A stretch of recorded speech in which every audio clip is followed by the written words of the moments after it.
Did you drink all your coffee? Are you making more coffee? What's the coffee situation over there? It is sadly empty, my friend. I guzzled Wow. it during the first session. Did it taste a little metally? No, it was all right. That's I'm good. can't see me, but I'm stroking the mic here. You can probably hear it.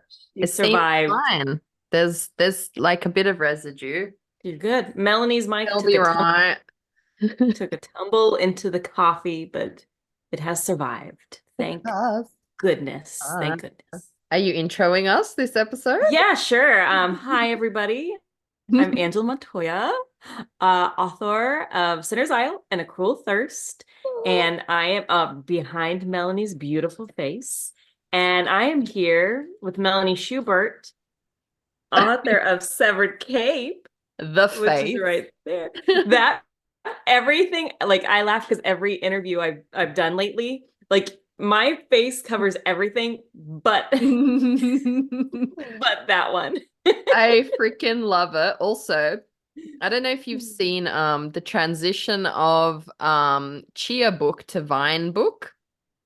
So the book that I planted all the Oh. chia seeds on, I've put it in a pot and I've now attempting to grow vines all over it. Ah, But I've put it yes. on my balcony. And I just realized that, like, if anybody ever walks, because I wish I had a secure balcony, but alas, it's like you could get up there from the street.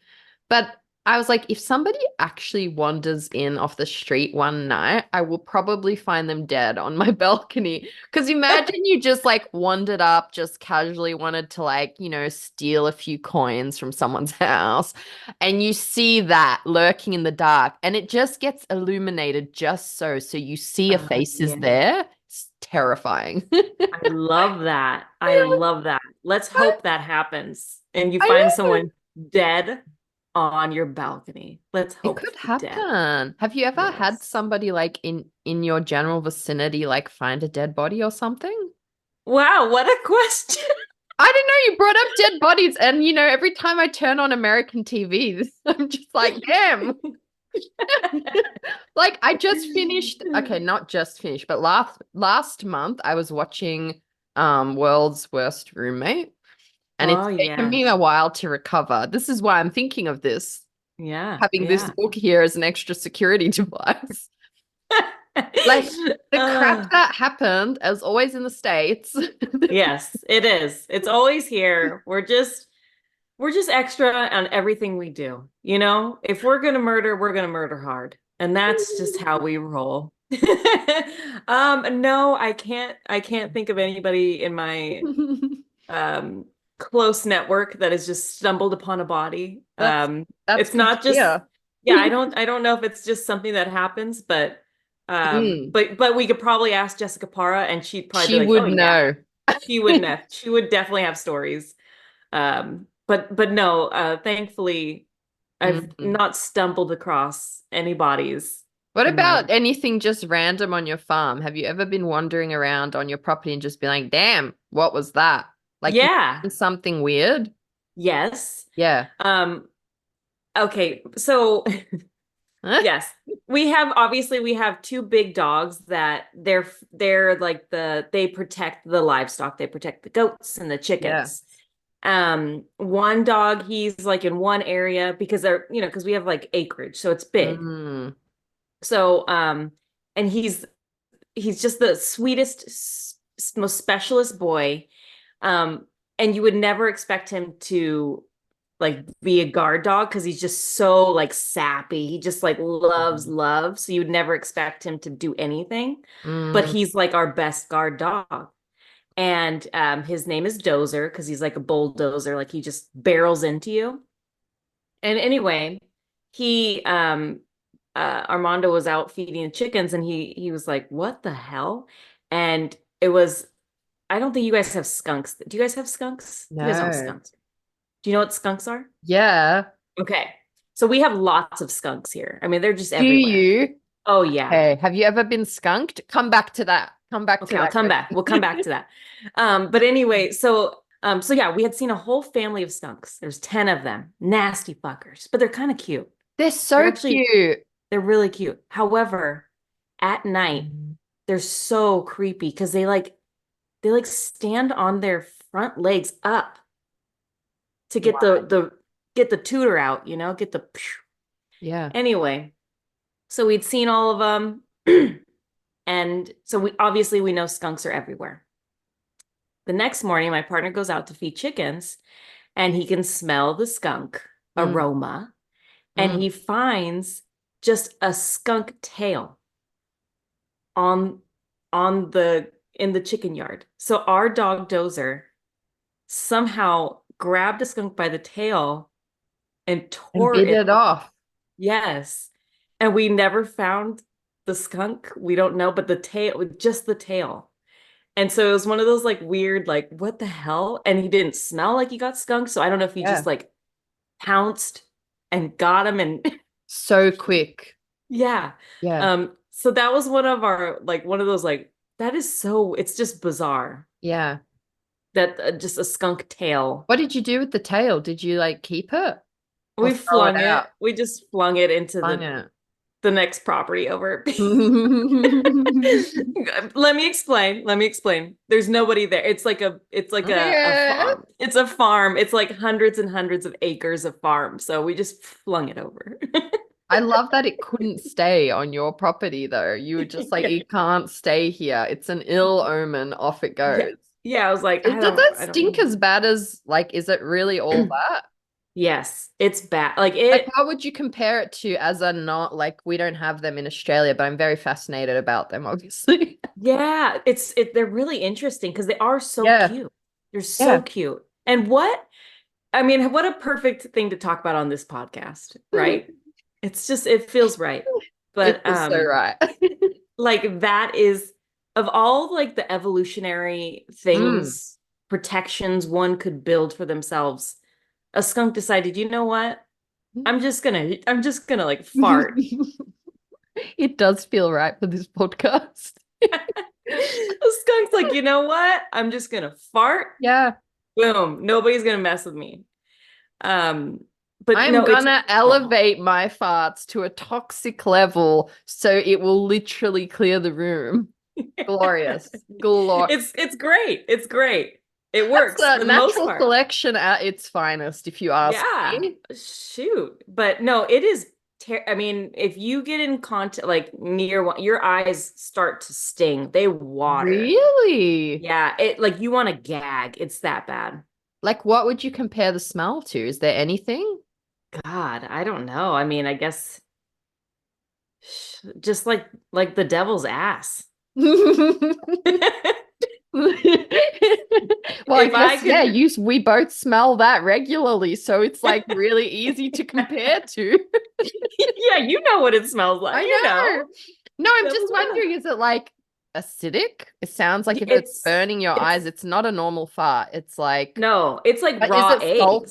Oh, it is sulfur. Yes, it's Okay. sulfuric. It's like, well, you grew up with chickens. You know when an egg goes bad and it's like left and then it like gets so bad it Uh, explodes?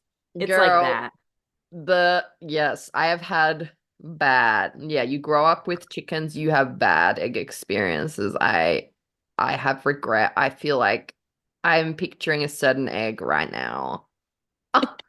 Because sometimes they get clucky and they sit on eggs, whatever.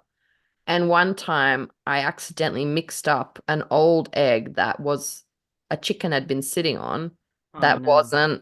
it wasn't a chick. And I accidentally collected it with the regular eggs and Ooh. it had gone fetid. Like it was beyond rancorous and I cracked it open in the house and it was just like it makes like a little sound. It's like It does, it explodes. it exploded. Okay. Yeah. Okay, so that smell. That's Yeah. bad. That does make you want to cry and throw up. Yeah. Oh, it does. It does. And I have like I can handle a bad smell, but a Mm. skunk and a rotten egg, those will get me gagging for sure. Mm. Damn. But you've Yeah. never been skunked personally? Not personally, knock on wood. What about the kids? No, no. Lucky. Melanie, let me tell you something. If you see a skunk, you back away. Okay, but I was not that kid. I would have like wanted to charm it from the trees, and I eventually would have gotten skunked. I would have Oh been like, yeah. look, it's friendly, it's eating this, and then eventually one would have turned on me with its little what? You said they go on their front legs? Yeah. That's really They're extra. It's disgusting because when we first moved here, and I didn't know, because I wasn't necessarily a skunk queen, Yeah. but I was like out walking Smokey, and Smokey was like, girl, we gotta go. And I look down and I like flash the flashlight, and I see these things, and I'm like, what the actual fuck is happening? Like, what are they doing? Like a And so, handstand.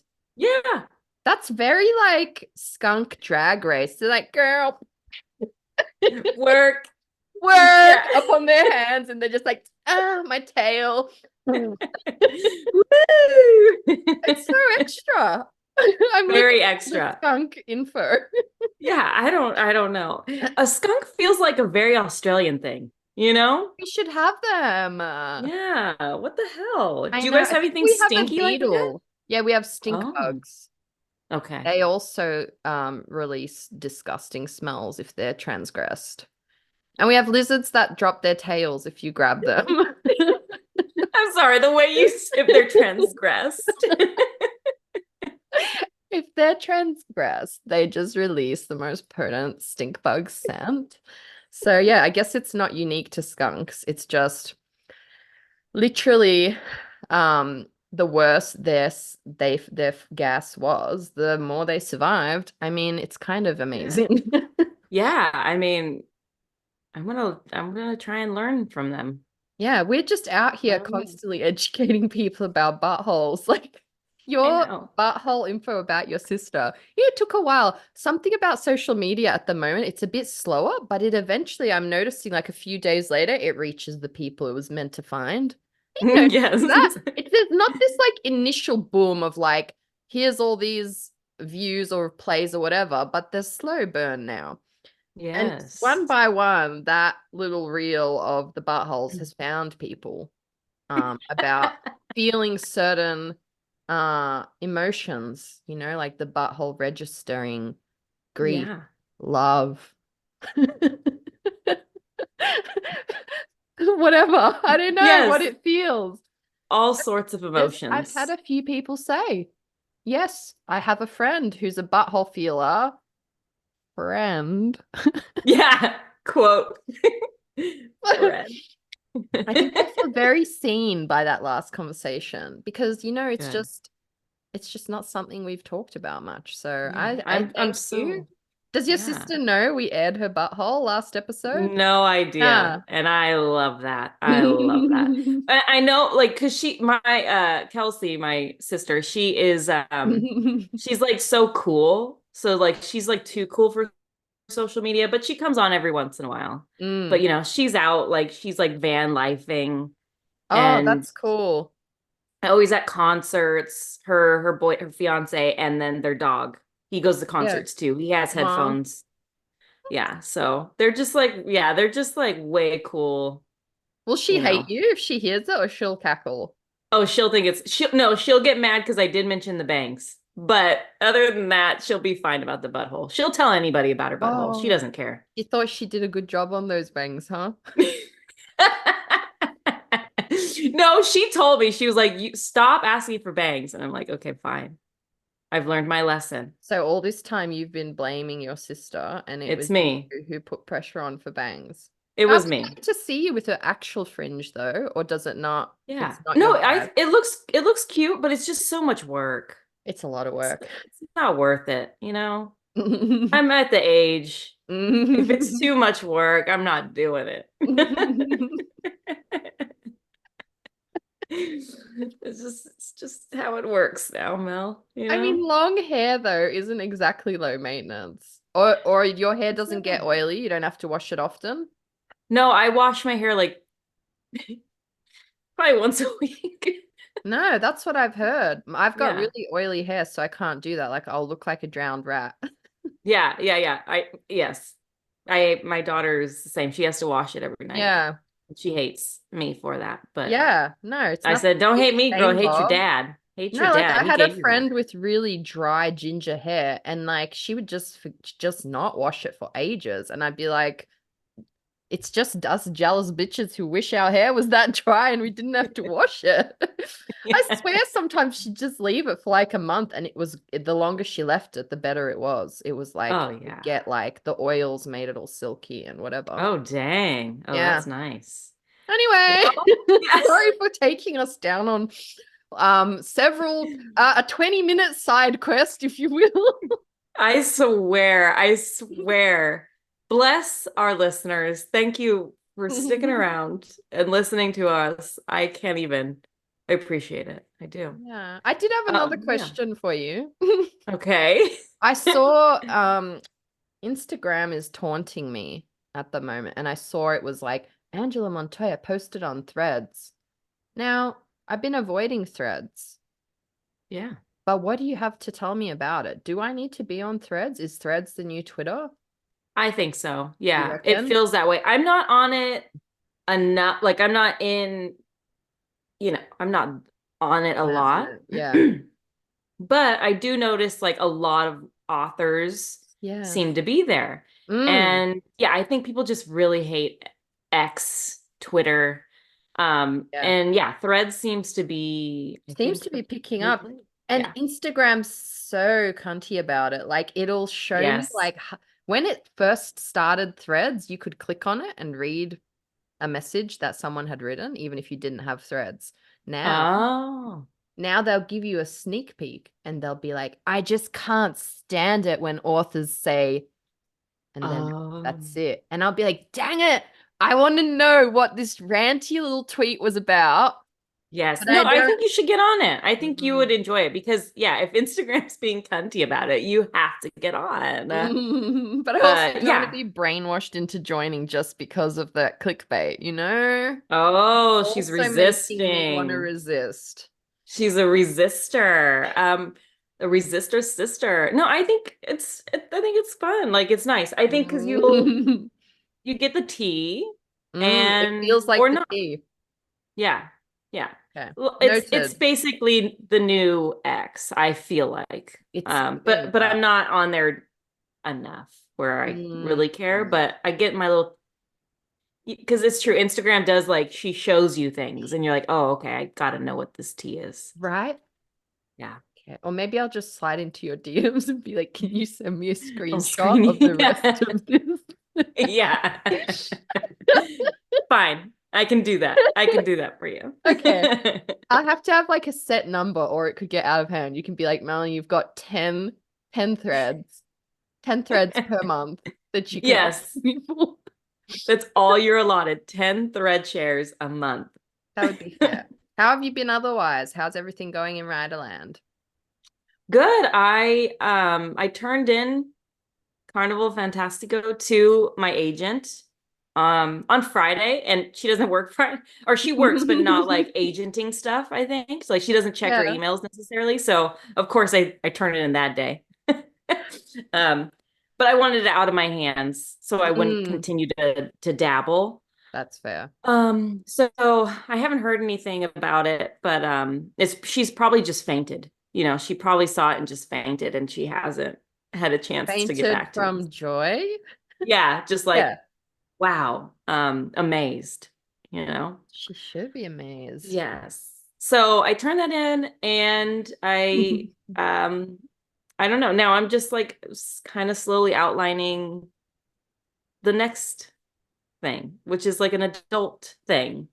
Are you going to take a break? Yeah, I'm not gonna like force anything or like Yeah, yeah. make feel like I need to rush into anything, but like That's I've smart. what I have been doing now is Mm, like I'll do the little outline and then I send it to my agent Larissa. yeah. And so I already did that with this one and she came back with all these like, ideas and questions. And Yeah. so I'm dabbling in the outline again. And each time it gets more dense, like Yeah. we're Yeah. getting I all the like the love juicy. that. I Yeah. love when you can see like through the polishing process how it becomes the thing on the shelves. You know, like when you read something Yeah. on the shelves and you read like a raw piece of writing, it can seem so far apart, but then all those like revisions and beta readers and everything, every revision you do, it just gets Yes. It's so smooth true. and polished, and it's like quite a remarkable thing. Yeah. I love like having obviously my agent and then critique partners like you. And then the beta readers really are like Magic. yeah, they are magic. And it's like even if it's just like one little thing that they mention Yeah. and you're like, yes, Yeah, yes, yeah, it's yeah. magic. I love it. Perfect. Thank you. So Because yeah, they cheers read to it as beta a readers. book, eh? And so when they Yeah. read it as a book, number one, their brain skims over stuff that doesn't need to be changed. Whereas we have a tendency to zone in on that stuff and change it because we think it's going to be better, but it doesn't necessarily need to be changed. But then they'll zone in on the actual thing that like doesn't fit Yes. into the book properly. Yeah. Yeah. Yeah. 100%. And that's 100%. And that's why I love it. Like you got to get a fresh pair of eyes Yeah. any way you can. Even if it's just like a little snippet or whatever, that fresh pair of eyes is like, 100%. But you did that for me with the book I'm editing now, actually, because I was like, I forgot I already changed it. And it was thanks to your feedback. Because I originally had this random thread where she wins the lotto. yes. And bless you, you were so like, like so gentle with me. But like looking back, having had a break from it, I was actually dreading coming up to. I was like, fuck. I was like, that's so like unnecessary and doesn't fit at all. I don't know if I told you this. I actually managed to keep her getting the money, but I tied it into something completely different. Nice. A certain person who passes away, I tied it Uh-huh. into that, which wound up making it like actually Uh-huh. feel important. But I was dreading coming up to it because I forgot I made that revision already. And I was like, oh, Angela was right. I was like, why did I not listen to her advice? I was like, why did I not get Amen. rid of this? And then I was like, oh, I did. I did listen because I was like, at the time I was too close to it. And I was like, I wonder why she hates that. But now I I've didn't been away hate. from I it. did not I hate. know you didn't hate it. But like I said, it was the gentlest note, you know? But Yes. Gentle I was love. like, I wonder why it's like rubbing her the wrong way because I was too close to it. I'd just written it. But I Yeah. changed it anyway because I was like, if it rubbed her the wrong way, I was like, I don't want to like keep it there. I was like, maybe it doesn't make sense. So I did change it, but I forgot. So I was so glad. Thank you, past Angela. Thank you, past Melanie. Yeah. Because I was coming up to and I was like ashamed. It just felt so out of Oh, place, but I don't know. yes. Honestly, that feeling is so real though. It's like people that Mm, I mean, I even think of like the first little bit of A Cruel Thirst. It was such and I think it's the one that version you probably read, and it's so different. Not so different, but a lot of the things are very different from what mm. it is now. And yeah, like looking back, I'm like, ooh, Yeah. cringy. But you just But give can't yourself know. grace. You Yeah, can't yeah. know till you get back to it. And it's like this is like one of the hardest things, but one of the best advice I had was to like leave your work for a bit. Like, don't just go from revision to revision to revision. If you let it sit for like a month or something, like away from it, you have this kind of like clean take on it, which is Yeah, so like absolutely. it makes sense, although it's probably not always possible with the deadlines to leave it for that long. But yeah, it's just that's wild. Yeah. Well, how are you? Like, where are you at in revisions Oh right now? Lord. That good? It's good. It's just it's work for me at the moment. Like and I've been like on a roller coaster of like, I swear the full moon affects me. Like I didn't You are a even know witch. it was I've a told full. you this. You're a Yeah. Do you witch. get affected by it? I thought it was kind of just like hooey when I heard people say that. And sometimes I'd make a joke about it, like, oh, ha ha ha, I'm so moody. It's because of the full moon. But like last night, I had a full fucking meltdown. Mm. And then I was just like so much like agitated energy in my body. And I feel that shit really sensitively. And anyway, so we went on a walk instead of like, I'm realizing watching TV at night at the moment is just not vibing with me. It's that one Oh. screen too many, like I'm on screens too much already for like social media stuff and recording and editing. I'm realizing at night I have to switch it off or I just feel odd. I feel like I'm Mhm. not existing in the real world or something. Yeah. So, You need to ground yourself 100%. because you are a witch. That's it. I really need to ground myself because I am rich. What's But your we went sign out again? Pisces. Oh, so you're water, right? Is But that Pisces makes water? sense because I remember reading somewhere and I thought it was crap because like the moon moves the tides and we are Uh-huh. mostly made of water. It would make sense that I'm very affected. Because anyway, I was just like, I didn't even know it was a full moon. And I was just like having this crisis. And I went outside and we went for a walk. And Phil was like, oh, no wonder. He's like, it's a full moon. Because we always joke about it, but it's like come to the point where it's like, not a joke sometimes, it's like, oh, it is a full moon and my brain is scrambled. So Mm. I don't know if that's in your witchy lore. But It like is now. it is now. I was just like, damn, like although there's been lots of times as well when there was a full moon and I felt like really at peace, but it definitely Yeah. affects me But one way not or this full another. moon. Not this one. This one Yeah. got you. So I was having a bit of a crisis. I just like sometimes reach like a I don't know if it's the ADHD or just like I just reach a wall. And like yesterday was one of those days where I was like, I'm going to get so much done. I was like, I have nothing on today except this revision. I'm going to get so much done. And like, I think I got 3 pages done and it was agony. Every Mm. word was I, for better or worse, I'm running over every sentence and every paragraph multiple times. I can't seem to stop myself. I don't know if it's a bit of OCD or just like you said last week, just simply knowing why wouldn't I? Why wouldn't I polish it until it feels perfect? So it's this weird mix at the moment of like, I'll have a crisis moment and then I'll be like, bitch, you're doing fine.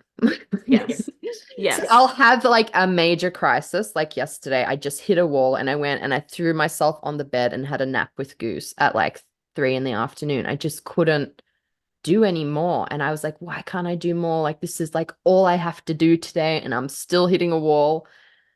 So that's been frustrating, like having to work through that. But it's just part of it, isn't it? Like that's the thing. And I think sometimes, I think like for me, the weird thing, it's not even weird. It's just something I'm going to constantly struggle with. I have a lot of like sensitivities and mental health needs and stuff that I need to like, look after to make the ship run smooth. But sometimes when you've been doing all that healing work and you're like better, quote Mm. unquote, you're like functioning more. You suddenly feel like so much more is expected or like and it's not necessarily from other people. It's often from me, I realize that I start to expect myself to operate at like some other level. And I think it's actually something I'm having to like look in the mirror and dissect now, like to just yeah, I can do so much more, but I still like get overstimulated easy. I still have anxiety and panic attacks that I have to navigate. And like, I'm so much better at it and I'm so much quicker at catching it. But literally, what I needed to do yesterday was just lay on the bed with the dog and nap. And it's really hard to give yourself that permission when, like, the day before you were like, fucking dominating the world and like you were like this power cloaca, like and you feel like big and bad some days. So then it's at such a contrast to the days when you feel like this fucking sack of flesh just existing. Yes. But I think like you all, yes, I do. Sack of Flesh, that's Melanie Schubert. But I think all of like all the big stuff you're doing, like you're doing so much so that the next day you're exhausted because you've just put in so Mm, much work. And I think just you merely existing and like being able to like breathe through anxiety is also work. mm. And so It is anytime you work, feel like, yeah, 100%. like you just feeling like quote unquote normal, it's because you've been putting in the work. And so your body is allowed to feel tired because you're still, even though you're not thinking about it anymore, you're still working and you're Mm. still like, if that makes sense, like you're still fighting to have control. And so if you feel tired, like it's because your body's like, bitch, we have been working. I don't know what you've been doing, but this body has been working, this brain has been going, like take a Mm. nap. So Those are yeah, give very yourself healing grace. words, my friend. Very healing words. Yeah, that's kind of what I'm trying to balance at the moment. The kind of, I don't know if dichotomy is probably the very wrong word. Let's try another word. The yin yang of the power side and the need to retreat, and it really is a constant battle for me because you're right, like it takes a lot of work for me to like, and then some days not, because like I said, there's been a lot of healing. It's just Yeah. the ebb and flow of life. I'll blame it on the moon. Yes. But I At am the end of like, the day, just blame it on the moon. yeah. At the end of the day, I am thrilled with how it's coming out. It's just when I'm in the edits, I feel like I've never edited this painstakingly slow. So that Mm, feels like torture. But I also am conscious of that it's doing something good to the book. So I think it's probably just that like imposter syndrome, that very real fear of not knowing what happens next as well. Like some of that weight is coming from like, will it sell? Like, and wanting to do everything in my power to give it its best shot. yeah. No, your brain is on overdrive because there is so Mm, much new stuff. yeah. Like this is you haven't done this part before. You know Yeah. what I mean? Like you've been querying, you were good at querying, you've done it before. This is a new thing. And so you just got to adjust. Mm. And and it's always a new thing to adjust to. And so yeah, you're allowed to feel all the things. It is all the things. It's like, yeah, I definitely think as well there's this, and like Ted kind of touched on it as well, of like when sometimes these big moments happen, but it's not like there was like some marker for that, really. Like Yeah. it's not like it was like, oh, you finished college and now you go on vacation. It's like, no, you've been working for 10 years and now it's time to juice out extra, and that Yeah. feel like a lot sometimes, like real Yeah. talk. That's something that like I didn't think about. And it's definitely like I've set myself up to be able to do that, but I'm just like, oh yeah, she's ready to like have a holiday at some point soon in the Yes. future. Do it, please. I'm planning it now. Like I'm actively planning like more downtime and whatever. But Good. anyway, thank you for saying those lovely things. It helps. It helps knowing you've survived these ebbs and flows. Oh, and then you just do it again. Like because Mm, that's I've been going through it myself with yeah, just Sinner's Isles out, a new book's coming. Am I doing enough? Am I not? Do I need to work hard? Like it just feels like it's just a constant, yeah, like it's a constant, like your brain is never gonna stop. And that's why like so many people say like do other things beyond publishing I know. just so you can ground yourself in reality, Yeah. and my son was the is one of the ones that reminded me like it's just books, mom. I I was I love crying. those people actually who just like, it's not that there's a very certain kind of person and they're not actually diminishing what you do. They're just reminding you that like it's that whole thing of like so much of life is like, and like us is like everything and nothing. We are everything Yes. and nothing. It all Yes. matters completely and not at all. Like That's it's it. just how That's I try exactly to, it. as much of like a contrast, and it sounds like impossible to think, but I'm finding that everything in life seems to be like that. Like it is both everything and nothing. Yeah. What That's a it. wise young man you're bringing up. I love that he's Yes. just like, Trying. Mom, it's It's fine. fine. It's fine. Stop crying. You're fine. It's just books. I'm Yeah, like, have you had like okay, a thank full you. proper toxic meltdown? Oh, What does an yes, Angela toxic meltdown look like? Like, are we like talking? me. What it looks like is me like hiding so nobody Yeah, sees. yeah. And it was like after I obviously can't say what happened, but I thought something was going to happen. It did not happen. And I like bawled my eyes out. And I was alone outside. I just got the email. So I was by myself and I was hoping obviously nobody saw. And of course, my 14-year-old, teenage son comes out, Oh, but he's truly so he's a really good with his mom. And so like he sat and he's like, just tell me what's going on. And so I was like, I didn't get this thing. And he's like, Mom, it's just a book. Like, look at how great you've done. Like, look at where you're at. And I'm like, thank you, Adrian. I love So him. He's a witch yeah, as sweet boy. well. He probably sensed you. He like found you. Yeah. Yeah, he's a Scorpio as well. He's my Mm. boy. Oh, okay. Well, obviously we have to do Ted's bio. But Ted was so amazing and he was talking a lot about Yeah. anxiety and depression and stuff. So I just want to give quickly a shout out. I'm reading Tobias Madden's book, Tobias we've had on. But it talks about anxiety in such a like powerful and like very visceral way.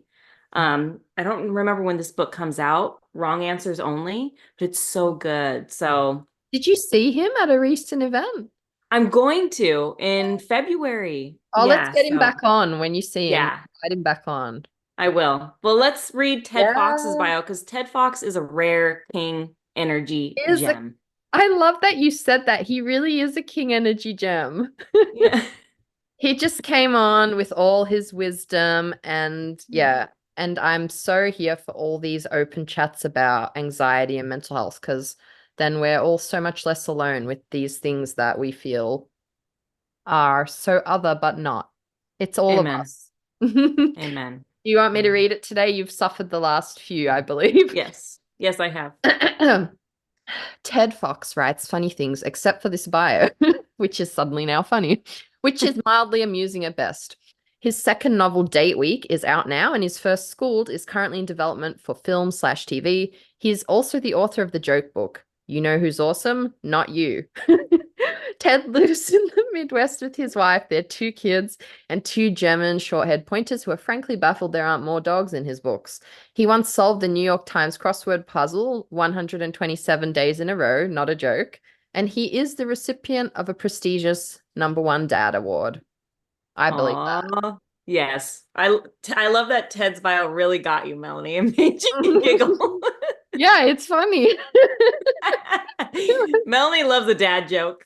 I am I am a king of dad jokes. It's kind of my bread and butter. That's one thing I've been trying to really inject more humor into this round of revisions. Even though I thought I'd go a bit spookier, I did, Mhm. but I'm more focused on the humor randomly. And I I love made that. Phil laugh out loud the other day, and that felt like that doesn't happen, so that felt like a win. Oh, heck yeah, winning. Add those dad jokes. Add the dad Oh, jokes, add the millennial jokes. Laughing at our trauma is mostly what happens. it's the only way. It's the only way to do this. It's the only way. I think that's why we get along so well. We Yeah. both just laugh at our trauma all day, every day. Yeah. And fart humor and buttholes, the whole bit. Yeah. I get really dramatic when I have my meltdowns. A lot of times I'll wind up in the shower with like a beer or something, and I'll Oh, just I like love I'll those. sit on the shower floor and just let it fall down on me like I'm a samurai in like Yeah. the ancient feudal times. Yes, those are the best cries ever. You're just sobbing. You're in your own music video. Yes. It's cleansing. I always feel better after. I feel sorry for people who can't like cry it out. It feels so God, good. I should it cry does. more. Hi. Hello. And I apologize that my screen name is my wife's name because when I'm on, it's my computer, but for whatever reason, it's always her Zoom name on here. So like we're both here with you. Yes, she's here with us in spirit. I That's love right. that. That's It's right. supporting. That's awesome. Yeah, it's funny because my original like laptop that I used to write on had my partner's name. And so every time we would do edits, it would be his name. And I'd have to explain, it's me, I promise. Like Armando's not doing Oh wait, this. there's the thing. I can redo it. Oh, I feel so Yeah. fancy now. Yes, now you've got it. Now I got it. Yeah. Now she'll be annoyed the next time she uses it. Yeah. It's all right. Yeah. I love your setup, the mic, everything. Melanie was just saying before we got on that her mic fell into her coffee. So It's very precariously balanced on, okay, like it's a long story, but I have different books than usual that my laptop is sitting on. And it is precarious. It may fall again. And my coffee just happens to be sitting underneath. I literally watched it in slow-mo start to fall and drop in, but somehow it just landed on top and it just had a little kiss of latte foam. And I think we're okay. It's an auspicious beginning. yes. It's the full moon. I swear it affects me like a lot. It happens. It happens. Well, we're really excited to have you on I'm and just thrilled to learn be all here. Thank about you. you. No, thank I- you for joining us. Honestly, this is going to be fun. I'm excited. yeah, me too. I've been looking forward to it. Yeah, us too. Well, let's just start digging right in. Like tell us a little bit about yourself. Yeah, so I would say I would describe my fiction as funny contemporary fiction. That's what I'm going for. Hopefully my male characters are unexpectedly, I'll say, introspective. I'm normally writing from a male point of view, but I try to have male characters who maybe are more introspective of themselves than maybe we come to expect from them sometimes in this kind of literature.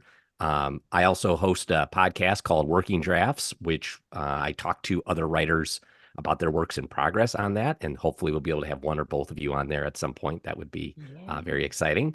And I'm also newly and quite ineptly on Instagram at Ted Fox Books. So I used to be a really big Twitter person, and I had left social media for a long time, and I was like, okay, I'm gonna try again. And I've definitely felt my age as I've tried to get back up to speed in what I'm doing. But it seems like kind of Bookstagram seems like a fun place to be. So Yeah. Listen, I don't think it's your age. Like I braved Twitter a few months back and I was just like, like it just doesn't feel the same anymore. Like no, I don't think it's you. I think it's Twitter. Or what do they call it now? X. I believe. X.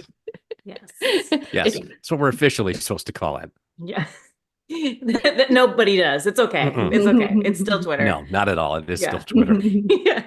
No, I love that you joined Instagram.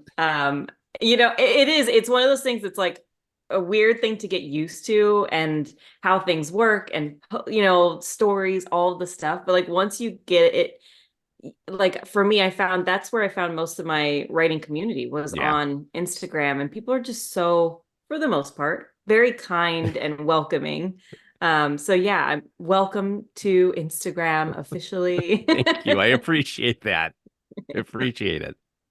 Yeah. How Well, long have you been doing your podcast? Sorry, Melanie. No. I'm being nosy. I'm being nosy. Yeah, no, well, that's what you're supposed to do, right? You're an interviewer. You're supposed to dig right in there. A little over a year. I guess I started it in June of 23. In my day job, I did a podcast for a number of years. That was an interview-based show. And way, way, way back before I started writing, when I was first coming out of college, I really wanted to work in broadcasting. So I did a lot of work in radio. That kind of podcasting ended up becoming this thing 15 years later, like, oh, wow, you have this skill set that you could probably go back and use all over again. But the Working Draft Show, I do one episode a month, and I've been doing that for, like I said, a little over a year now. And I've gotten to meet some really cool writers through that as well, which has been super interesting and fun. And I've talked to a lot of people. They're like, oh, this is fun. Like, you want to talk about something I'm writing right now as opposed to the book that's coming out right now. So that's been kind of a fun wrinkle we've been able to do. Oh, that's cool. Yeah. That's such a good point too, because like the time when you're in the draft is kind of the most like chaotic part when you're like actually having to push through a lot to get it done. It's quite a different feeling when you've like actually done something. But like, yeah, like interviewing them mid chaos cycle. Well, if you know Bianca Murray at all from the Shit No One Tells You About Writing, I had her on as a guest, and we were talking about a book that I think she just like put something out there that she was sending it to her beta readers, but it's not going to be out for like another year. But she's like, oh, this is so great. Like I can actually answer questions about this book because I'm still working on it and I haven't forgotten everything about it. Because if you asked me these when the book came out, I would not remember any of these answers anymore. That's so real though. Yeah, it's super real for sure. I was just on um like a Zoom thing for an anthology that I'm a part of. And it hasn't even been like a year or anything. It's just been months, but my brain's so fried with other things that I had a hard time answering because I was like, wait, I forgot what my characters' names are. And I had a Yeah. panic moment, like, holy shit, like, what did I name these people? So I just pretended. I was like, oh yeah, and the characters. And the characters. I really appreciate this conversation as someone who regularly forgets like my main characters' names and major plot points. So I feel very seen right now that I'm not losing my mind. It's just we can't No, it's keep not it just all you. in there at the same It's very time. true. Mm. Especially, I mean, especially once you have multiple stories or, books or whatever that you've worked on. And I think even just the rewriting process where if you change a character's name or you do something like that, you might still have that mental image of what it was 2 drafts ago. And that's still there. It's like, oh no, no one ever saw that name but me. So Mm. And I also Yeah. want to circle back. Like, I quite appreciate that you've mentioned writing like introspective male characters because I think, like, yeah, historically speaking, men haven't been super encouraged to like get in touch with their more sensitive, feeling, thinking side. So I yeah. appreciate that that's like kind of coming in through your books. Thank you. Thank you. I mean, it's really important to me. I'm very upfront about if you either of my novels, if you read the acknowledgments, I'm very upfront that uh, I have generalized anxiety disorder. I struggle with depression. Those are the kinds of things when I was diagnosed when I was a senior in high school, I was really embarrassed about and didn't want people to know about. And over the years, like, have really felt like that's something I want to be outspoken about, not necessarily even in a cause way, but just showing other people that it is okay to talk about those things. And I think that's where a lot of that for my characters and my fiction comes from, is because anyone who knows, if you deal with anxiety, you tend to be very introspective and spend a lot of time thinking about things, not always helpfully. But if I were going to write characters that feel authentic to me and authentic to my experience of being in the world, then I don't know that I know another way to do them than to do that. So like my main character, my male main character in my most recent book, Date Week, really is struggling with this idea in his marriage of I'm not enough. I'm not good enough. And I was kind of taking on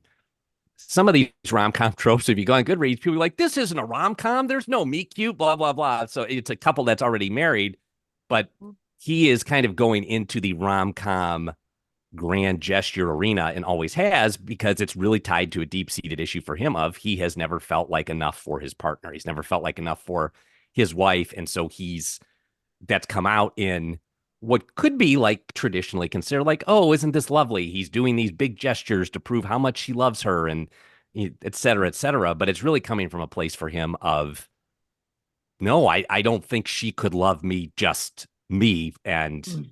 it leads to issues in their marriage and hilarity ensues, blah, blah, blah, blah, blah. But I think at least hilarity is supposed to ensue. It's always in the eye of the beholder. But that's very true to life for me. And that's one thing that I really like being able to do with my fiction is write characters like that for sure. Mm. Love that. Yes. Honestly. Yeah. It makes Yeah. me really, really excited. I think we need more books like this. Hmm. And so yeah, so thank you for writing these Oh, books well, for real. thank Yeah. you. Thank you It's for asking me very to talk about it. important. And anyone who has read it, I appreciate you as well. No, we need it so badly. Like, yeah, as a fellow anxiety sufferer, like a lot of what you say resonates with me, but like I especially have this soft spot for men who have been like forced to suppress this sensitive side, and it often, I believe, manifests in like whatever, anger or like other chaotic ways. And that representation is so, so important because yeah, like men are human, men have feelings. And so I'm so Right. pleased that that's like what's in those themes. And it's like so, so important. These are all my things that I wish to hear everything. I'm very invested right now. Oh, good. I'm glad. I'm glad. Well, we'll circle back to that in a second Yes. because I have a question that is the most important. Yes. And I know that you have been thinking about this, so I didn't want to skip over it. And that is, what is, it feels so wrong to like bring this up after we had this like great conversation. No, we need but, it. but yeah, again, the humor. We've I was got going to to say, I add have the been humor. working on the answer. Yeah, so we have to ask, which is, what is the strangest thing you own? And now I really almost hesitated saying that to you in email ahead of time. I was like, oh, you're total, like, it's not going to live up to the hype. So I had heard you ask other guests this, and I was like, oh, if they ask me that, what am I going to say? So in our basement, I have this Sharp brand VCR from 1987. And I know it's from 1987 because it is the first VCR that my parents ever bought. It was just the three of us. I have no siblings.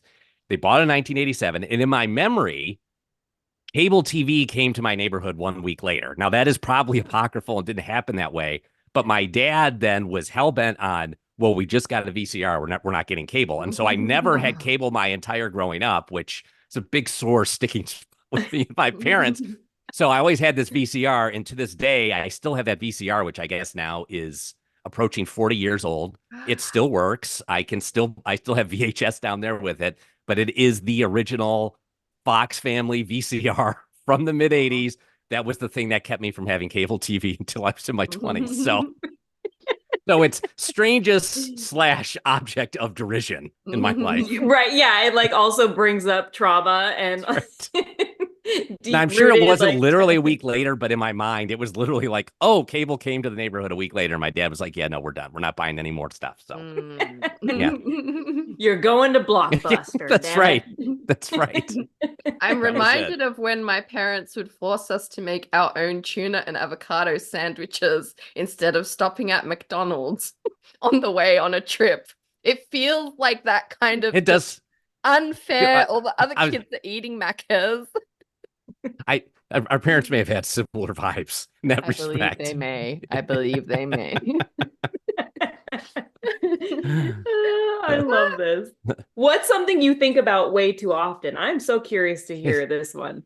I, when I kind of spoiled it with that character, and I was like, and it's taking it completely back to the other direction, but it really is, that I'm not enough or I'm not a good enough kind of thing. It's a real, I'm not saying it to be like pithy or whatever. It's just that has been a struggle with me in my life, my entire life. I think after, more than a decade in therapy and still in therapy, like I've gotten better about identifying it and kind of identifying the root causes and being able to do work where I'm working more on the root causes as opposed to always maybe the symptoms of it and how it manifests itself. But that's still just like a real default thing for me that I really wish weren't there, but it is kind of my thing in life, I think, to work on and to kind of negotiate and navigate, which was why in this last book that it came from a different source for my character than it would be in my own life in some respects, but it was really rewarding to try and put that into a character and take this person and see like their intentions are really good, but it can still lead them to make decisions that they shouldn't be making because they're kind of captive to this really self-destructive way of thinking and self-destructive self-talk and things like that. So, yeah, I guess that'd be my downer of an answer to that No, question. that's But not a downer. Yeah. These are the conversations I live for. And, like, it's very familiar to me. Like, I think that that's the world we live in, though, isn't it? Like, they pre-program us to crush that,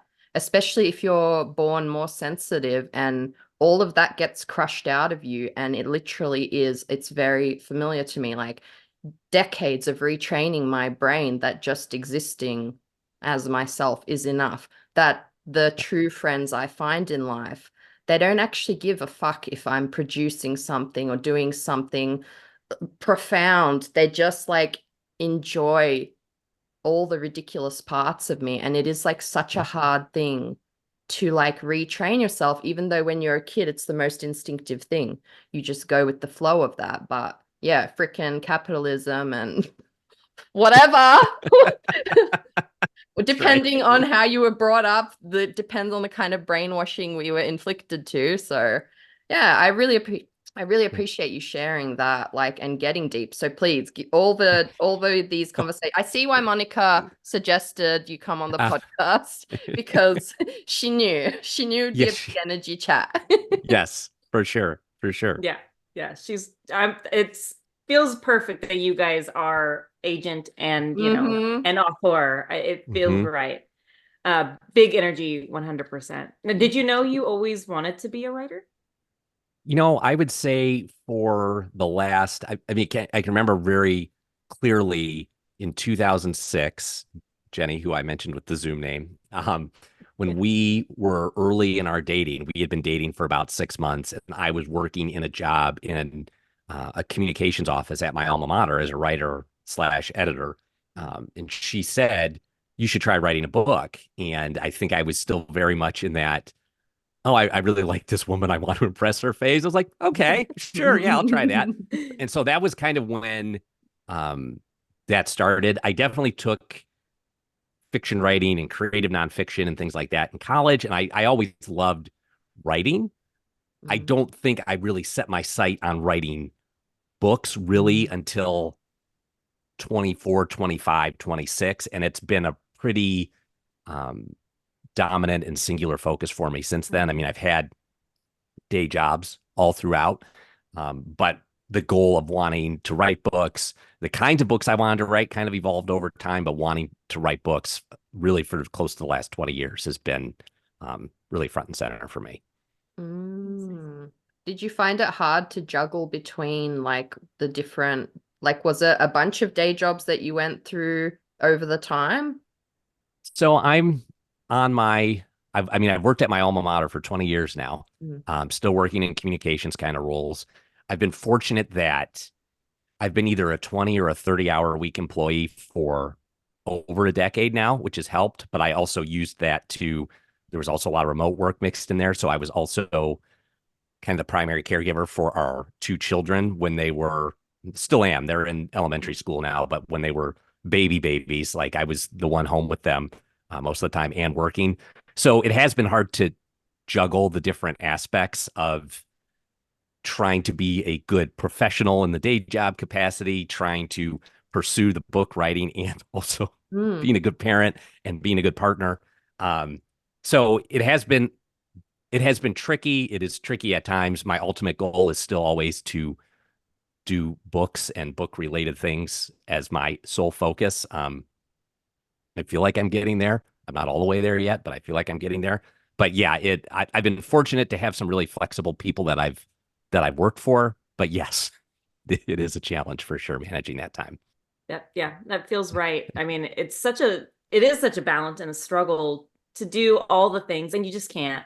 I've learned, That's right. and it's okay to Yeah. mess things up and fumble, and Yeah. especially like my kids now. I mean, they're 16 and 14, Mm. and so they've been through this journey with me as when they were little, watching me like battle through it, and now here we are getting to kind of see, you know, it come to life. And so Yeah. it's been fun, it was, that they get to see my dreams come true. And so I love that your children are right there with you doing, watching too. So Yeah.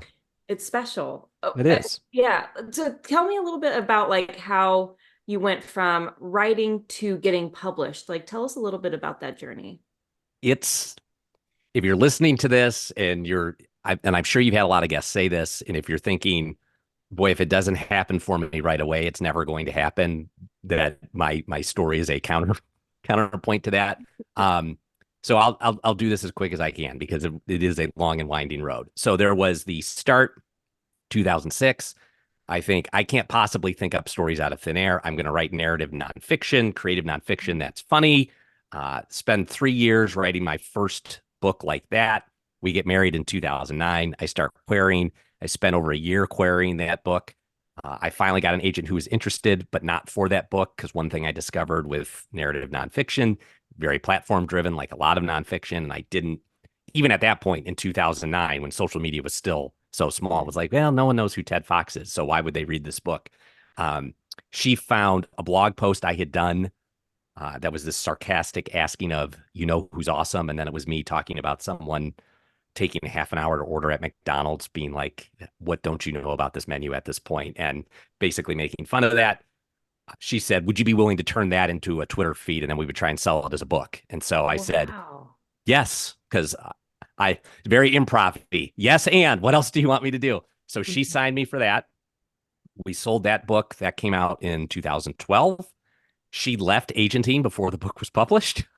I got Oh. moved to another agent at the same agency who was kind of very high profile, but also very like genre fiction, like crime fiction and things like that. And we were never a particularly good fit for each other. So we kind of made the difficult decision to part ways in 2014. At that point, I had written a 250,000 word draft of a narrative nonfiction book called 33 Jesus, Belushi, Farley, and Me, which was all about my 33 year, my Jesus year. And that was the year the two of them died. Again, very much in the feels, but still very narrative nonfiction. My new agent, Jessica Sinsheimer at Context Literary Agency, who works with Monica, she signed me for that book. We were unable to sell it Wow. again because of the platform problem. She suggested I start trying YA. So I wrote probably 2.5 YA novels that are still on my desktop. We tried a picture book in there Wow. that we both really liked, and that didn't go anywhere. And then around 2019, she said, you know, you should try writing fiction for adults, and you should try writing one about a stay-at-home dad because that's been your Mm. experience, and let's start there. So I did finish that book like 4 or 5 months into the pandemic. It was on submission for over a year before it sold, and it sold. And that became Schooled. When we sold it, it was called Dad for President. The publisher wanted to change the name because they thought it sounded too much like a picture book. So it became Schooled. And then Date Week, which was the book that just came out in June, was my second novel with that same publisher. So that was Mm. 3 agents, 18 years, like Wow. kind of a shift in terms of what I was writing, doing a joke book in there because it was like, hey, this person said they'll represent me for this. So sure, I will give it a shot. There was also a page a day calendar based off the joke book mixed in there at one point, which was kind of fun. Um, but yeah, it definitely hasn't been a straight line, although Jessica has been a constant for me for over a decade now. We've been together since 2014. So, um, but yeah, a long and winding road. Wow. That's What so a cool. journey. I have to ask, like, what did it feel like when something finally happened after like 18 years is like a Yeah. major amount of You know, time. and Melanie, I emailed Angela after your episode where you were talking about getting your agent, and congratulations, because Thank that's you. amazing. And like listening to you talk about that Mm, brought so many feelings to me of so many different points in this journey of getting to this point. Because there was the thing of I still think getting an agent is one of the hardest, if not the hardest things to do. Just getting this person to take a chance on you that is only going to make money if you make like that dynamic, unsolicited, all those things. Like that's so hard. But even just, when you have a book go out on sub and you're getting rejections from editors and you're thinking like, when's the thing going to happen? And is there going to be a deal? And then you know, you get the first book and it's like, is there going to be a second book? And I've been lucky enough now I have um, a film and TV agent as well, and waiting for updates from her. Like, okay, is this going to be the thing that happens and moves forward? So mm, it's it's a lot. I mean, I still at this point, I still feel a lot of peaks and valleys. There's times when I mm, feel on top of the world, and there's times when I feel like, when Date Week came out in June, release day is a weird day. Like you spend so much time thinking about it and projecting towards it and imagining like all these things are going to happen. And then it's just kind of out there in the world. And it's like, mm, well, it's going to do what it's going to do or not do. And mm, um, so there have been some real highs and there continue to be times too where it's like, wow, if I didn't really love doing it, I would not keep doing it. Like if you don't, I always say that to people, like if you don't love the craft of writing, there are way better ways you can spend your time and try to make a buck as well. But if you love the craft of writing, to me, that's what that's what keeps me coming back to it for sure. That's it. Like, always remember your why. Mm-hmm. And for you, it's you love writing and making people laugh and trying to tell those kind of stories with, like we said, like maybe with male protagonists that maybe you don't hear as many stories like that all the time, like those sorts of things. Yeah, but that's exactly right. Keep track of the why and the why for you in particular. Yeah. And we, like I said before, we need your books, and I love that you are here doing the work. Actually, tell us a little bit more about the books. Can you Yeah. give us like quick summaries Yeah. of both of them? So Schooled came out in 2022. It's about a guy named Jack Parker. I can't remember his name. That's good. Good. Who his kind of has a huge blow up in his day job when his wife is pregnant. When he finds out she's pregnant with their first child, he becomes a stay-at-home dad, kind of settles into that life. When his daughter goes off to elementary school, his kind of nemesis slash rival from high school moves to the town, and they end up running for the parent board against each other, and uh, it becomes a whole thing from that. With a lot of my thoughts about voting rights and things like that mixed in there as well. So that was fun, very like stay at home dad focused, a lot of parenting humor in that sense. Date Week, the one that just came out, is we originally described it as a genre bending rom com, which doesn't sound overinflated at all. But it's a guy, Will, whose wife is pregnant, passes on her dream job kind of on the other side of the country to kind of lift her spirits. He decides he's going to take her on this road trip of this week of dates, kind of modeled after a certain ABC reality dating competition show whose name I was asked not to use in the book. And they basically go from town to town through the Midwest. And in the course of this, he gets involved in her career in a way that he should not, and without her permission. And it ends up causing some problems in their marriage. So both, hopefully, if anyone reads them, make you laugh a lot, try to have a lot of heart in them as well. Making people laugh is hard in books. It's definitely something I try to do, but it's like, yeah, it's an art form. Now, in your bio, I read that Schooled is in development for film or TV. Can you tell us a little bit about that? So I unfortunately have to stay very vague about it, but what I That's can tell you, It's fine. It's fine. it is indeed in development. And basically what that means is there are people in the movie and television industry actively working on trying to turn it into something right now. And I've been able to actually meet and talk with them, which has been very exciting. A lot of things, make it to various stages of development and don't end up on a screen somewhere, but all of the indications we've gotten so far seem to be very positive. I'd say like one of the strangest things for me was, as we've gone in this process, there was one point where I was having a meeting with a couple of folks, and I kind of just I Googled them and looked them up and saw this story on Deadline about something they had worked on.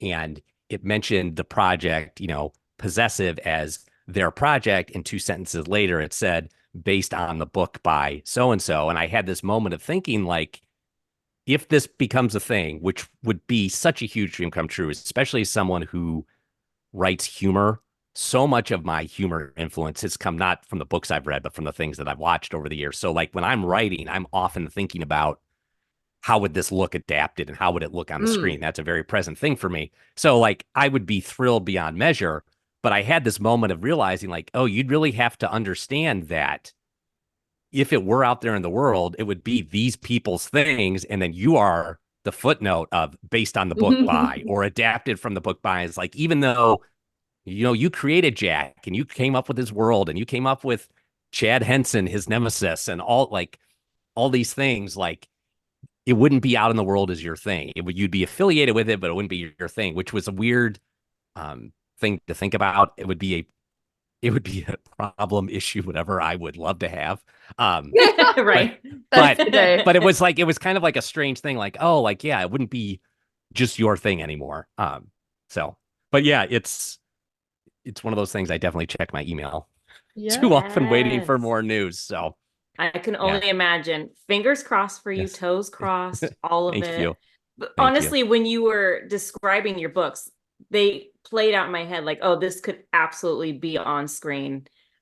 Yes. So again, for all of us, fingers crossed, because Yes, we thank need you. these in film form Yes, as well as in book form. We'll take them both. that's right. Yes, That's right. knocking on wood. You mentioned that you love watching, movies, Mhm. TV, and I agree. Like that's where I get a lot of my inspiration. Well, for one, let me ask, do you have a favorite? I know this is a tough one, but do you have a favorite comedy? TV show or movie, or Let's go movie. I really, really love Forgetting Sarah Marshall.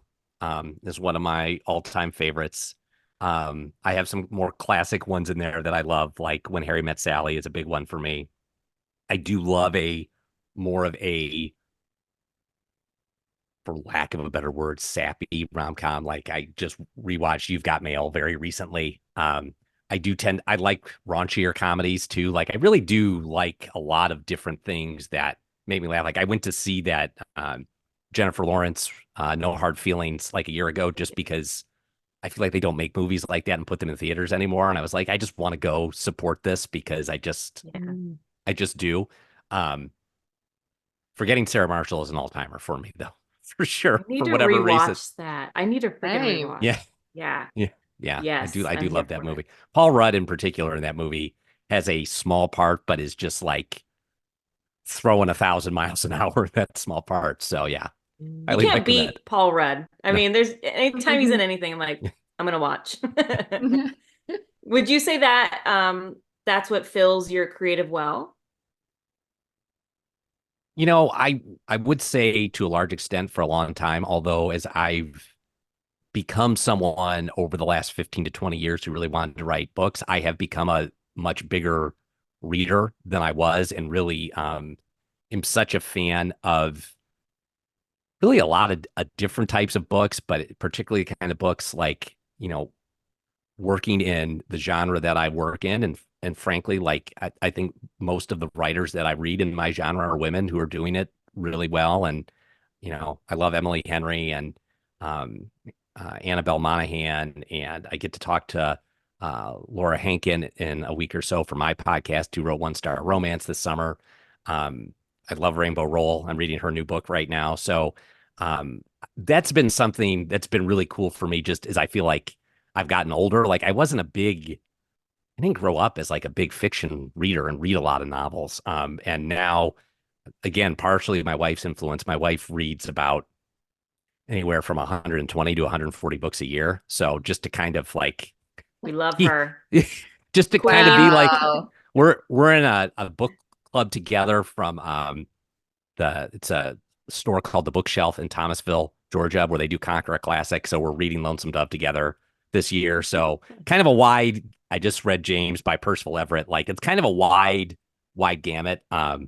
But all that said, like, yeah, for sure. Like when it comes to things that make me laugh, like I was home with COVID last week and I started rewatching The Office, and I hadn't watched it in years, and just falling right back into it and laughing out loud watching it. So yeah, I feel like I've broadened my horizons without maybe giving up some things. So Actually, I want to circle back to The Office just quickly because I'm embarrassed to admit I haven't seen them yet, but it's on my radar of classics to catch up on. But do I start with the British one or the American one? I I feel like it's probably sacrilege. What I'm going to say is I haven't seen the British one. I've only seen the American one, and I Of know I feel like course. And it's Ricky. enough. I feel It's like Ricky enough. Ricky Gervais is going to just like materialize and like punch me in the face or something. Um, but I mean, the funny thing is, I think the British Office was only like 5 episodes. Like Ah, there wasn't So that much to it, and then the American I one ran for, see. but it was like the iconic idea, and like they created the Mm, idea, and that spun out the American version. So so I mm. there's think you your could do answer, Melanie. however you wanted to do it, though. There's your answer. Just stick to the American one. What an American answer from you I was both. a very American. It was a very American answer. But I see our time is like down to like the last couple minutes. I want to ask you our favorite question, which is looking back, is there anything you wish you could tell a younger version of yourself before starting out doing this all? I, th- I think just Melanie, I'm gonna go back to something that you said earlier because I think it's true, and I feel like I would tell it to my younger self, but I still need to tell it to my older self too. And Mm. that is that the people around you who care about you, who know you, who love you, they're going to love you whether you're super productive or you're not.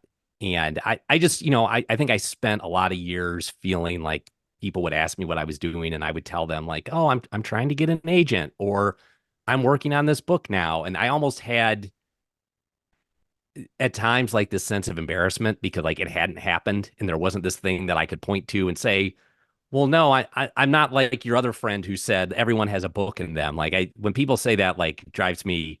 I've had so many people say that to me since I've published things. It's like, well, then sit down and write it because Yeah. not everyone can sit down and write it. Like I don't doubt that you have an idea for a story, but that doesn't mean you have a book in you. I spent a lot of time just feeling, I think there's that kind of imposter syndrome there of because I can't point to this tangible thing, like, am I actually doing it? And so I think what I Mm. would tell myself is, you know, it's okay that it's a struggle. It's going to be a struggle for every person that you hear about who maybe it came together right away. The other 99.5% of us doing this, it doesn't happen that way. It's showing up for the work, showing up for yourself, and do it as long as you love doing it and just keep doing it. And I know one of the other things you ask folks is like, what's your advice to them? And to me, it's keep writing. That's the only Mm. there's no one right or wrong way to do it. You could be a plotter, you could be a pantser. I'm firmly a plantser. I have notes, but I also just write. Um, just keep showing up and doing the thing that you love and trying to get better at it and Amen. writing things that are meaningful and important to you. And I hope for all of us it works out. It doesn't always necessarily pan out monetarily, but I think that's the only way to move through it and keep doing it. Amen. It's going to cut us off, but as my teenage daughter would say, you are giving king energy. Thank you, Ted. You are Thank you. awesome. Seriously, Thank you it's so been much a for having me. pleasure.